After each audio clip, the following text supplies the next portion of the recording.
Hey everyone, today we're tackling a heartbreaking and seismic event. The tragic death of conservative activist and author Charlie Kirk, shot while speaking at Utah Valley University. President Trump has confirmed this devastating news, and it's sending shockwaves through the political sphere. Not counting gang violence. Great!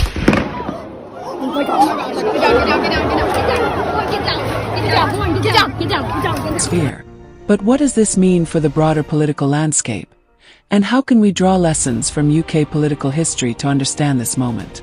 Stick around as we unpack this tragedy through a lens of British governance explained, UK policy analysis, and beyond. Hit that play button and let's dive into this urgent conversation. On Wednesday, Charlie Kirk was speaking at an event in Utah when he was fatally shot, as confirmed by law enforcement. This isn't just a loss of a prominent voice in conservative circles. It's a stark reminder of the escalating tensions in political spaces globally. In the UK, we've seen our own share of political violence. Think back to the tragic murder of MP Jo Cox in 2016 during the Brexit campaign. These events force us to ask, are we doing enough to protect public figures and foster safe political dialogue? As we analyze British political trends in 2025, this incident raises urgent questions about security at public events. Let's ground this in UK political history. The UK has long grappled with balancing free speech and safety.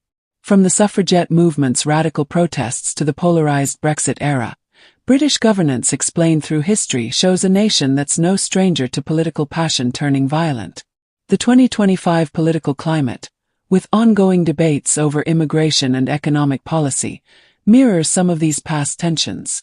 According to a 2023 report by the Institute for Government, over 60% of UK MPs have reported receiving threats in the past 5 years. This isn't just a US problem, it's a global crisis. How do we protect democracy without stifling voices?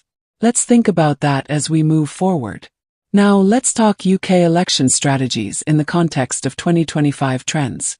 Political polarization is at an all-time high, with parties like Labour and the Conservatives battling over issues like net zero policies and NHS funding. Data from YouGov polls in early 2025 shows a 15% increase in voters identifying as strongly aligned with extreme party views compared to 2020.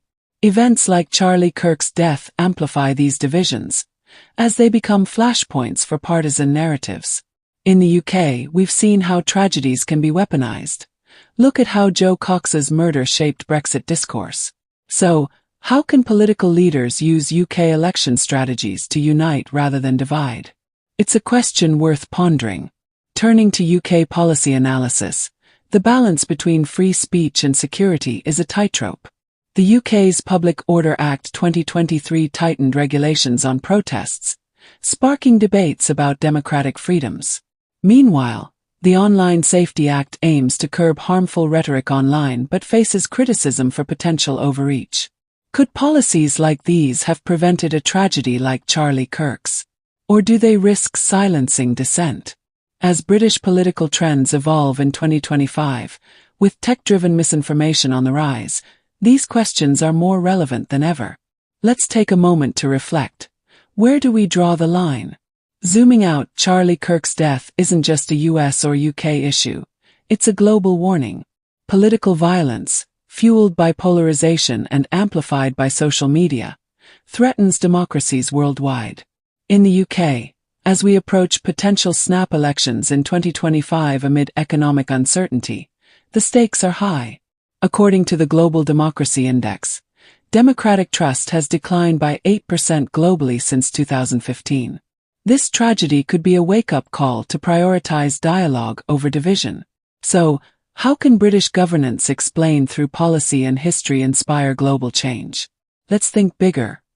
How do we rebuild trust in our systems? As we wrap up, the loss of Charlie Kirk is a tragic reminder of the fragility of political discourse. Through the lens of UK political history, British political trends, and UK policy analysis, we see that this isn't just an isolated event. It's part of a larger struggle to protect democracy while navigating division. We've explored parallels, policies, and possibilities, but the conversation doesn't end here. I want to hear from you. What's your political prediction for 2025? How do we prevent more tragedies like this? Drop your thoughts in the comments. I read every single one. If this video resonated with you, please hit that like button, subscribe for more in-depth political content, and ring the bell so you never miss an update. Together, let's build a community that thinks critically about the world we're shaping. I'm your name, and I'll see you in the next video. Stay thoughtful, stay engaged.